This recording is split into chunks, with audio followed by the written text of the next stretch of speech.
Nacional de Derechos Humanos recibió la denuncia del colectivo Familias Organizadas de Liceos Públicos y UTU tras el caso de espionaje a estudiantes y docentes del Liceo 41. El organismo deberá analizar ahora el tema en las próximas horas. A su vez, varios gremios estudiantiles se siguen sumando al reclamo de acciones concretas y claras que logren dar a conocer qué hay detrás del seguimiento realizado por parte del ex jefe de custodia presidencial Alejandro Astesiano y otros de los custodios del presidente Lacalle Pou.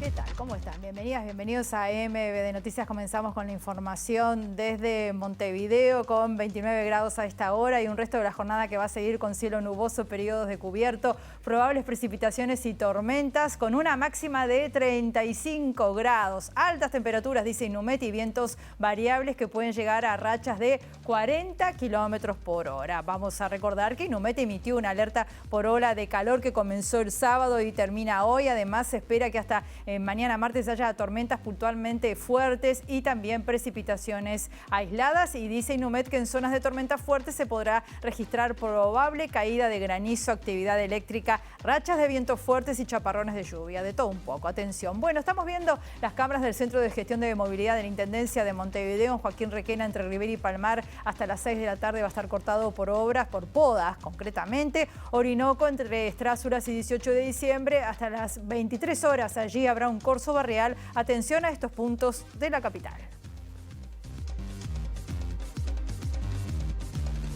Ahora vamos a compartir otros titulares de la jornada.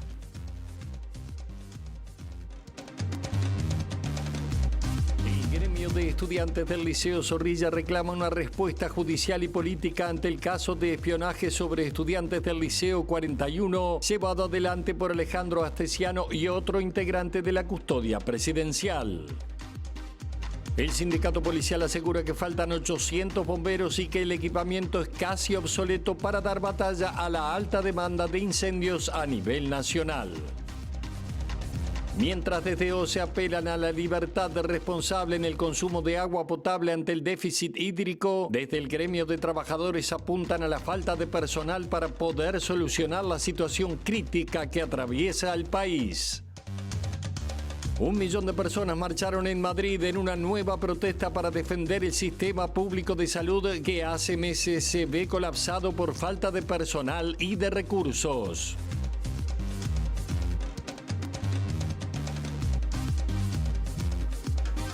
Como venimos informando, OCE resolvió prohibir el uso de agua potable para fines no prioritarios como son riego, lavado de veredas, patios exteriores, lavado de vehículos por parte de particulares y llenado de piscinas. La medida rige desde este fin de semana y abarca el departamento de Montevideo, parte de Canelones y ciudades de los departamentos de La Valleja, San José, Colonia, Soriano. La decisión se tomó luego de los picos de consumo de agua potable los pasados días jueves y viernes que superaron los 700.000 metros cúbicos. OCE está apelando a la libertad responsable en el consumo de agua potable dado el déficit hídrico y mantiene la exhortación a evitar usos no prioritarios. La Costa de Oro y Minas son las zonas más afectadas en términos de abastecimiento. En el marco de la sequía que atraviesa el país, desde el sábado OCE exhorta a consumir de forma responsable el agua potable, evitando usos no prioritarios como el riego, llenado de piscinas, lavado de veredas, patios y vehículos particulares para impedir que se llegue a una situación de escasez. Según las autoridades, el fin de semana en Montevideo bajó levemente el consumo. Hay lugares en donde fue dirigido el comunicado, en donde la crisis es mayor, donde él sufrió más. Por ejemplo, para dar un ejemplo, Costa de Oro, lo que es el sistema Salinas, cuando se alimenta, sobre todo de Laguna del Cisne y parte del sistema Montevideo, y estamos hablando de lo que va de Arroyo Pando al Solís Chico, bueno, ahí lamentablemente Laguna del Cisne bajó sostenidamente y la estamos apoyando a través de camiones cisternas. O sea, camiones cisternas de agua potable directamente a la usina de Laguna del Cisne y con agua bruta a la laguna propiamente para que el consumo no se vea afectado. Ahí se vio muy afectado. Luego de los departamentos, Minas es otro que a pesar de tener 2 usinas, incluso la que se hace en el año, la que se establece en el año 89 a través de 2 UPAs, que extrae el agua de las nacientes del arroyo Santa Lucía, lamentablemente también se está bajando sostenidamente y bueno, y ahí si no mejora, si no vienen las precipitaciones, tendremos que apoyar también a través de los camiones cisterna para que el abastecimiento no se vea afectado. En los demás departamentos y en los que va dirigido, como también Montevideo, la situación no es tan grave como en estos 2 puntos que acabo de decir, pero es de cuidado. Federico Kramerman, que es dirigente del sindicato de OCE, consideró que es razonable exhortar a la población a cuidar el uso del agua, pero que el principal problema del organismo es la falta de personal, lo que lleva a una sobrecarga de tareas y carencias en el cumplimiento del servicio. Las medidas que exhortan a que la población cuide el agua es razonable, pero nosotros queremos comunicar a la población el contexto de OCE en el cual ocurren estas medidas. El principal problema que tenemos en la empresa hoy es la falta de personal, ¿sí? Desde el 2018 que no entra personal, recién ahora públicamente ha salido, están habiendo llamados para que ingrese gente, están entrando unas 130 personas de un total de 900 trabajadores menos que tenemos en el organismo desde la última vez que entró alguien. ¿Cuál es la consecuencia de esto? Y con la sequía se agrava y se pone de forma manifiesta. Se están cortando las licencias de todo el personal operativo para que esté a la orden, porque obviamente con esas cifras récord de agua que se maneja también existen más roturas, existen más pérdidas, el sistema está lo más tensionado en su capacidad. Se cortan las licencias para que nuestros compañeros y compañeras vayan a trabajar, eso está sucediendo hoy, pero lamentablemente uno puede decir, bueno, es una situación excepcional, pero lamentablemente es regla. ¿Por qué? Porque se utiliza para tapar que no alcanza a la gente. Federico Kramerman agregó que en OCE hay funcionarios que tienen acumulados 100 días de licencia, por lo que hace años que no se toman vacaciones debido a que no hay otros empleados que estén en su lugar de trabajo, lo que se ha agravado con la sequía.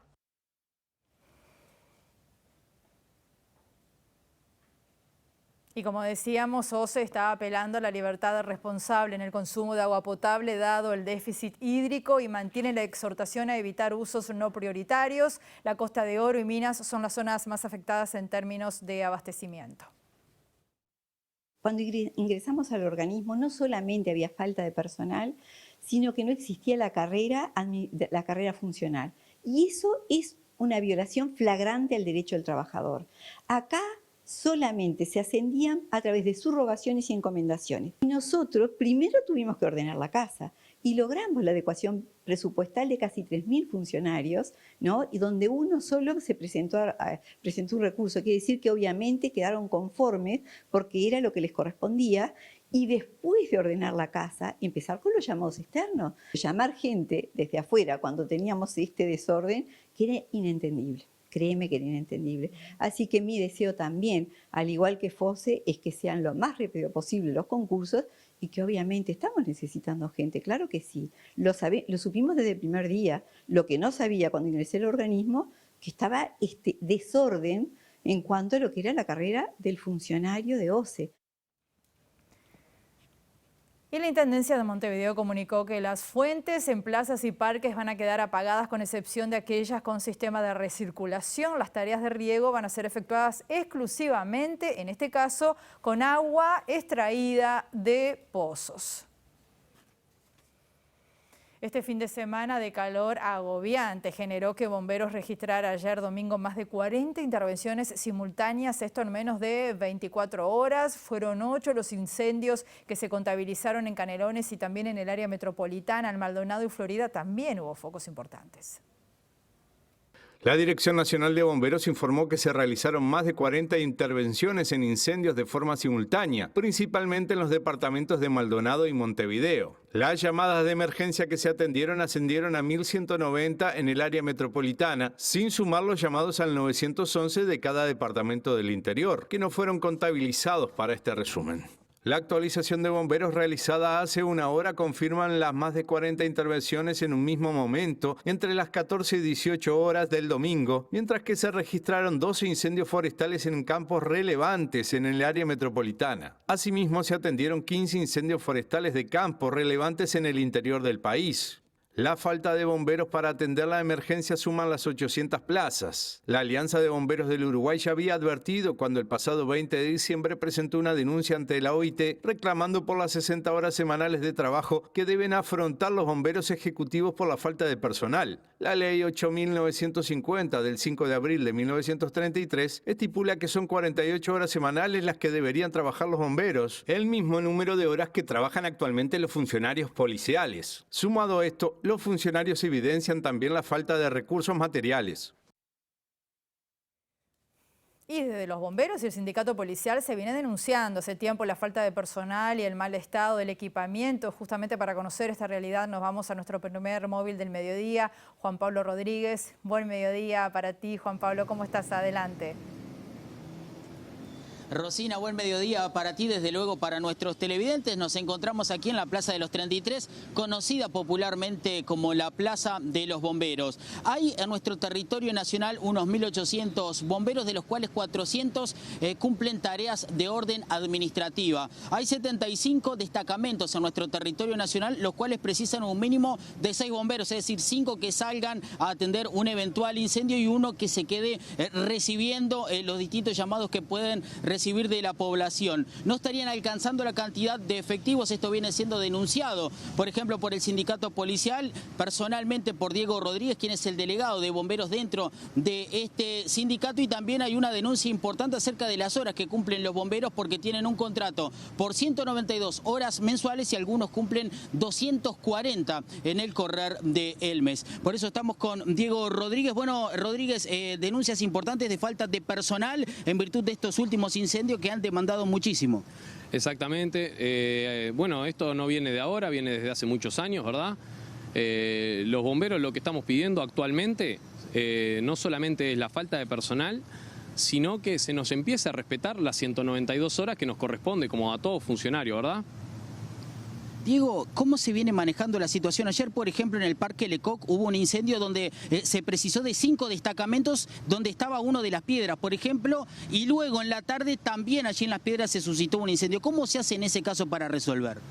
Y en realidad muchas veces dependemos del apoyo, ¿verdad?, de otros entes como OSI y demás. Digo, sucedió en el Parque Lecoq, sucedió en Parque del Plata, que por ejemplo estaban en el incendio en el Pinar, y también Solimar estaba con una camioneta, no tenía camión, entonces tuvo que ir el destacamento de Parque del Plata. En ese momento sucedió un incendio en Parque del Plata y tuvo que bajar Biarritz, y así sucesivamente vamos bajando destacamentos y moviendo y desprotegiendo ciertas zonas para poder más o menos ir llevándola, ¿verdad? Nosotros tenemos entendido que no se le pagan horas extras a los bomberos. Esto es así cuando pasan las 192 horas del contrato y algunos trabajan 240 al mes. ¿Se les abona ese dinero? Exactamente, 240 horas es lo que se cumple normalmente, digo, fuera de cuando tenemos los incendios que de alta duración, en la cual se hacen hasta más horas extra, ahora en el verano, pero durante todo el año nosotros estamos haciendo 240 horas y no se nos paga, no se nos devuelve, no se nos retribuye en horas extra, en licencia ni en nada, no hay ninguna retribución. ¿Por qué esto basado en qué? ¿Por qué no se les paga eso? Y basándonos en que somos un servicio esencial, y en eso se basan, y ahí, bueno, están jugando un poco con la gente, ¿verdad? Uno imagina, Rodríguez, que ustedes se comunicaron con las autoridades y le hicieron llegar este reclamo. ¿Qué es lo que recibieron? ¿Qué es lo que dicen las autoridades? Y hasta el momento, nada. Hasta el momento no hemos visto una resolución. Es más, en la interna bomberos, la dirección de bomberos reconoce la falta de personal, pero ante la población no la termina de reconocer, ¿verdad? ¿Cuál es el argumento, Rodríguez? Porque si uno se basa en los datos empíricos, hay 20.000 personas por año que quieren ingresar al cuerpo de bomberos. ¿Qué pasa en el medio? Y falta de recursos, eso es lo que dicen, siendo que bomberos es un ente que se puede autosustentar con sus propios ingresos. ¿Es verdad que Bomberos, por ejemplo, está trabajando en este momento con camiones del año 1984, 1985, y de la flota nueva de camiones chinos que ingresó solamente 2 están funcionando en la actualidad? Exactamente. La gran mayoría de la flota de bomberos es obsoleta, ya por los años que tiene. Ningún camión de bomberos, es más, incluyo a los camiones nuevos que vinieron ahora, cumple con el SUBTA. que es para circular los camiones en la calle. Y sí, realmente, de los 6 últimos camiones que se compraron, solamente 2 están funcionando. Lo que pasa es, Bomberos necesita camiones de calidad, no estamos hablando de camiones de baja calidad, por más de que cumplan las normas que necesitamos. Buenos materiales necesitamos. ¿Cuál es la manera de llegar a una posible solución y que Bomberos pueda tener el personal que precisan los 75 destacamentos? ¿Qué es lo que propone el sindicato? Que el gobierno se ponga la camiseta, que apoye a los bomberos, como una vez el presidente me dijo, a mí me gustan los bomberos, a mí me hubiese gustado ser bombero de chico. Digo, yo necesito que se pongan la camiseta, que actualmente lo que estamos pidiendo son 400 funcionarios, por lo menos para que podamos sustentar lo que es la recarga horaria. Luego, con el futuro, iremos pidiendo la falta de personal para poder trabajar como se corresponde en ciertas unidades y demás que no tienen la cantidad necesaria. Y después lo que estamos pidiendo es para toda la población.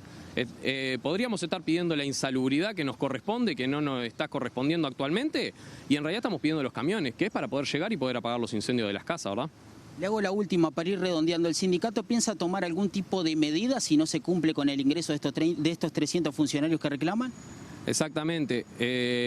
Vamos a tener noticias para cuando esté terminando la temporada, si no se están teniendo en cuenta nuestros reclamos, ¿verdad? ¿Se está evaluando hacer un paro, por ejemplo? No un paro, porque por ser servicio esencial no podemos hacer un paro, pero van a tener noticias nuestras. Bien, Rosina, esta es la situación que está denunciando el sindicato policial con su representación en Bomberos acerca de lo que está sucediendo en las últimas horas. Muchas gracias, Juan Pablo. Vamos a otro tema. La Institución Nacional de Derechos Humanos recibió la denuncia del colectivo Familias Organizadas de Liceos Públicos y UTU. Esto es por el pedido de intervención de los celulares en el Liceo 41. El organismo debería analizar el tema en las próximas horas y, por su parte, el gremio del Liceo Zorrilla se sumó a los reclamos de estudiantes de otros centros educativos y emitió un comunicado en las últimas horas exigiendo una respuesta judicial y política ante el pedido de intervención de celulares de estudiantes del Liceo 41. Además, convocan a una intergremial de secundaria. Y para ampliar toda esta información es que recibimos al segundo móvil del mediodía, Eduardo Delgado, que está allí en el Zorrilla acompañado de representantes justamente del gremio de ese liceo. Buen mediodía para ti, Eduardo. Adelante, bienvenido. Buen mediodía, Rosina. Así es, estoy aquí en el Liceo Zorrilla con Tiago Morales y Daniela Nogueira, integrantes del gremio de estudiantes de este liceo, para conocer su posición sobre este intento de espionaje tanto a estudiantes como a docentes del Liceo 41. Bueno, ante todo, gracias por atendernos y, bueno, primero conocer qué generó entre los estudiantes esta situación. Más que nada, un poco de miedo y angustia, teniendo en cuenta que toda la militancia se vio el año pasado, la huelga de docentes, la huelga de estudiantes, las ocupaciones, vinimos de un mes de ocupaciones de liceos de secundaria, y enterarnos ahora por la prensa que estuvieron espiando estudiantes es un poco preocupante. Y también se vive ese temor de si este fue un caso aislado o es un caso de muchos más, de que no es el único liceo, de que no son los únicos estudiantes, de que no son los únicos docentes, y también de la mano con una persecución gremial y sindical que hemos estado sufriendo por parte de las autoridades en general de la educación. También, o sea, hemos estado viviendo, por ejemplo, el año pasado, a la hora de ocupar nos pedían listas de estudiantes agremiados, por ejemplo, o mismo persecución de estar ocupando y que entren policías vestidos de civiles, por ejemplo, a tratar de alborotar o a tratar de hacernos quedar mal. Y ahora sumándolo con esto es inmensa preocupación, inmenso miedo. Y también nos enteramos, mientras estábamos buscando el comunicado, que por ejemplo el policía del audio fue movido a la seccional 5, que es a 3 cuadras del Zorrilla, del liceo que estamos ahora. Entonces, nosotros cómo no podemos estar asustados si un policía está espiando estudiantes, está espiando docentes, espía a menores de edad, está violando derechos, está violando derechos constitucionales y derechos humanos, y encima, en vez de, no sé, removerlo o darle una sanción, simplemente se lo pasa a una seccional y hace como que no pasó nada y como que nos olvidamos del tema sin ninguna resolución. Y Daniela, están convocando un intergremial. Contanos en qué consiste la intergremial y, bueno, qué planteos harían en ella. Bueno, convocamos la intergremial como GES, que la idea de la intergremial es una reunión entre los gremios de secundaria del área metropolitana, GCM. Entonces, en esa idea, bueno, es discutir estos hechos, también ver que vamos a elevar a la coordinadora y, bueno, tomar una medida mismo como GCM y también mantener al tanto cada gremio lo que quiera decidir como resolución. ¿Y creen que es necesario plantear este tema en otras instancias, en otros organismos, por ejemplo, las autoridades de la educación, la Fiscalía, la Institución de Derechos Humanos? Sí, nos parece importantísimo porque creemos que no solo es una violación a la educación, es una violación a civiles, a ciudadanos, que se le está violando su derecho a la privacidad, se le está violando el derecho a menores de edad, o sea, son datos personales, son datos íntimos, y el hecho de que una persona tan cercana a presidencia y tan cercana a las autoridades esté pinchando teléfonos de estudiantes, haya pasado o no haya pasado, el hecho de ya lo hayan hablado es preocupante.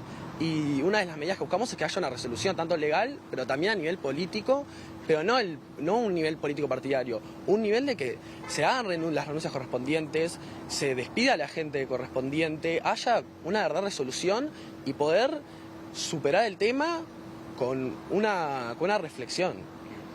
La fiscal del caso Fossati dijo hace días atrás que en principio no hay hechos de apariencia delictiva en este contacto entre un policía y un ex custodio del presidente hablando de pinchar teléfonos. ¿Qué reflexión les merece esta declaración? Nosotros, tal como decíamos en el comunicado, obviamente rechazamos, obviamente ella tiene un conocimiento jurídico más largo de lo que podemos tener nosotros, pero creemos que es un poco obvio que un policía esté hablando de pinchar teléfonos de estudiantes sin orden de un juez, sin una excusa real, por el simple hecho de militar, por el simple hecho de ponerse en duda, por ejemplo, cuestiones de profesores. Mismo este caso, por ejemplo, era caso de un profesor que ya tenía denuncias de alumnos por abuso. Entonces era como, ¿por qué no tendría ilegal que un policía esté hablando de pinchar teléfonos sin ninguna orden jurídica, sin nada? O sea, eso nos parece más que nada también lo preocupante de los dichos, como nosotros con el nulo conocimiento jurídico que tenemos, estamos encontrando lo que es ilegal. Y que la fiscal no lo encuentre es un poco preocupante. Tiago, Daniela, muchas gracias por estos minutos, muy amables. Gracias. Rosina, volvemos contigo y obviamente que seguiremos atentos a todas las repercusiones sobre este caso de presunto espionaje a estudiantes y docentes del Liceo 41. Muchas gracias, Eduardo. Cambiamos y vamos a otros asuntos porque los productores de manzana de Montevideo se reunieron con el presidente de la Comisión del Área Metropolitana de la Junta Departamental de Montevideo. Esto para analizar posibles medidas que puedan menguar la crisis por déficit hídrico que está atravesando el sector. El edil Marcos Presa, en diálogo con MBD Noticias, dijo que hay preocupación porque la mano de obra es cara y no hay mercado. Seguimos acompañando y trabajando con los productores y obviamente hay una gran preocupación por la fruta que está en los árboles, una fruta que obviamente no tiene el calibre que necesita como para estar en el mercado y cumplir con esos requerimientos para que sea bien vendida, vamos a decir. Entonces nos aproximamos a la época de cosecha, hay preocupación porque no hay mercado, la mano de obra para cosecharla es cara, entonces esa fruta no solo es un problema a la hora de venderla, sino que se transforma, si uno no la cosecha, en un problema sanitario para el monte. Un problema de usted tiene la manzana que empieza a caer, atrae insectos, es un problema fitosanitario.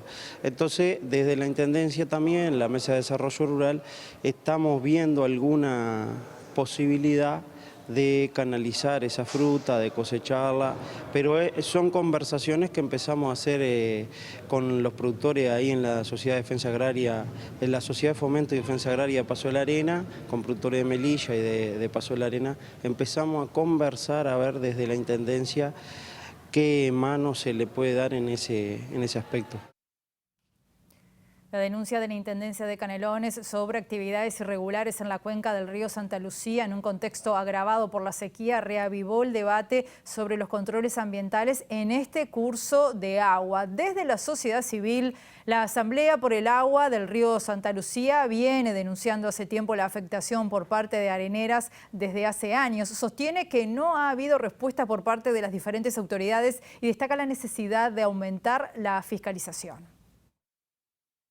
Que la problemática del río en este momento esté en agenda tiene que ver con razones ajenas a una preocupación real por el río por parte de las distintas autoridades y niveles de gobierno. Hay múltiples problemas con la arena y con las areneras a lo largo de todo el río desde hace muchos años y se vienen denunciando sin respuesta real. Al igual que la tala del monte nativo, los basurales, el modelo productivo que impacta directamente en el río Santa Lucía, en la calidad del agua, en las inundaciones y en las sequías. Esto no ha tenido eco por parte de los distintos niveles de gobierno, Intendencia, Ministerio de Ambiente, Ministerio de Ganadería, Industria, Ordenamiento Territorial, etc. La participación social es absolutamente ignorada en los distintos ámbitos institucionales, aunque se hace la mímica de que sí hay participación, pero esto no es real y está previsto por el artículo 47 de la Constitución que la participación social sea un eje fundamental en la gestión del agua. Así que lo que opinamos desde la Asamblea por el Agua del Río Santa Lucía es que esto no es una muestra real de preocupación por lo que está pasando en el río Santa Lucía, sino que tiene otros objetivos sin duda políticos. Una noticia muy importante es que el Servicio de Orientación a Mujeres en Situación de Violencia Doméstica, 0800 4141, también es accesible ahora para mujeres sordas.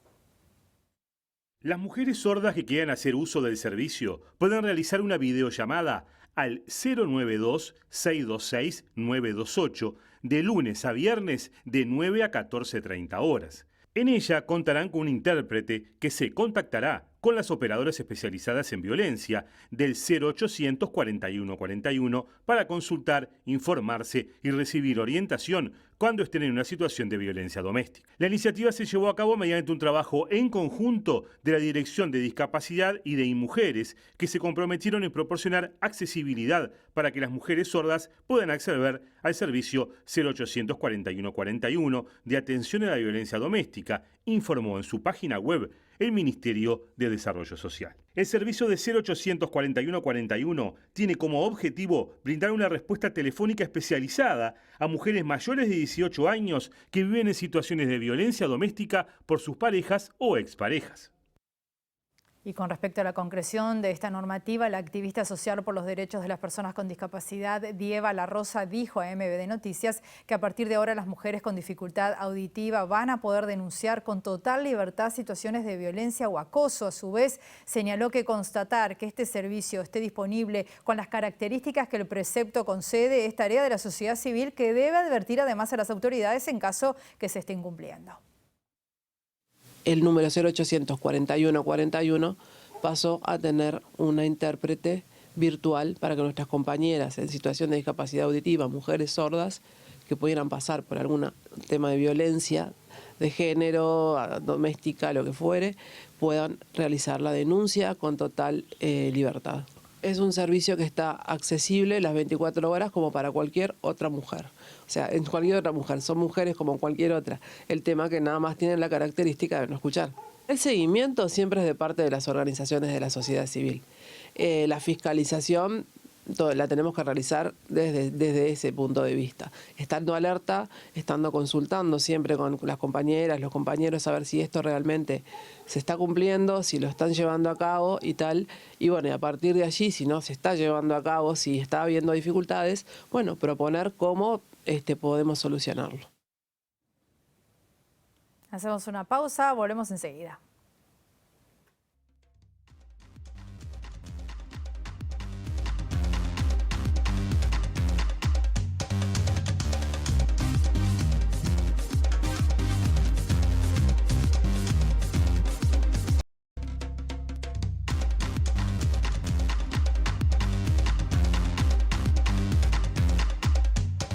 Bloque de MBD Noticias, continuamos con la información desde Montevideo con 28 grados a esta hora y casi 1 millón de personas marcharon este domingo en Madrid en una nueva protesta para defender el sistema público de salud que desde hace meses se ve colapsado por la falta de personal y también de recursos. Más de 70 asociaciones de vecinos y vecinas lograron movilizar a la manifestación más numerosa desde el inicio de la huelga de sanitarios para manifestarles su apoyo. Médicos de familia, pediatras están en huelga indefinida desde el pasado mes de noviembre, mientras que el resto de profesionales en hospitales y urgencias extrahospitalarias denuncian desde hace meses falta de personal en sus servicios.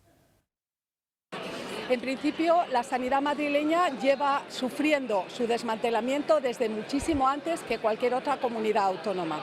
Estamos manifestándonos por tener una sanidad pública de calidad y tener unas condiciones laborales también de calidad. Efectivamente, hay otros problemas en otras comunidades autónomas, pero no son tan acuciantes como la que está sufriendo Madrid, no desde ahora. Ya les digo, esto es desde el 2012. Hombre, la atención primaria está claro que es fundamental para no saturar los hospitales, entonces si lo que hacemos es destruir la sanidad y dejamos sin recursos al primer escalón, lo que vamos a hacer es saturar aún más los hospitales y la gente simplemente va a pensar que los médicos no hacen su trabajo bien y van a llevarse una imagen totalmente errónea porque la culpa no es del sanitario sino del que gestiona. Me gustaría atención primaria, pero no lo voy a decir muy alto por si acaso, pero me parece una especialidad muy bonita, muy necesaria, pero si las condiciones lo permiten, porque tampoco quiero tener una vida muy dura y muy difícil donde no disfruto de mi trabajo. Volvemos a nuestro país para contarles antes de la despedida que la comparsa de las piedras Candonga Africana es la ganadora de las llamadas 2023, seguida por Valores y la generación Lubola. El desfile de llamadas 2023 se llamó 100 años de Carlos Páez Vilaró, en recordación del nacimiento del artista, quien estuvo muy vinculado al candombe. Su hija Go Páez pintó incluso los tambores de la comparsa 40-80. Entre el viernes y el sábado, 45 comparsas concursaron e hicieron el clásico recorrido por la calle Islas de Flores, de Selmar Michelini hasta Minas, convocando a miles de personas. Candonga Africana es la primera comparsa del interior que gana las llamadas montevideanas y ya había sido ganadora en 7 oportunidades en Durazno. La Intendencia de Montevideo destinó 7.698.000 pesos en premios para participantes del desfile. El primer premio fue de 500.000, el segundo de 400.000 y el tercero de 300.000 pesos. Ahora sí nos vamos, que pasen muy bien. Nos vemos en nuestra edición central a las 19 horas. Hasta luego.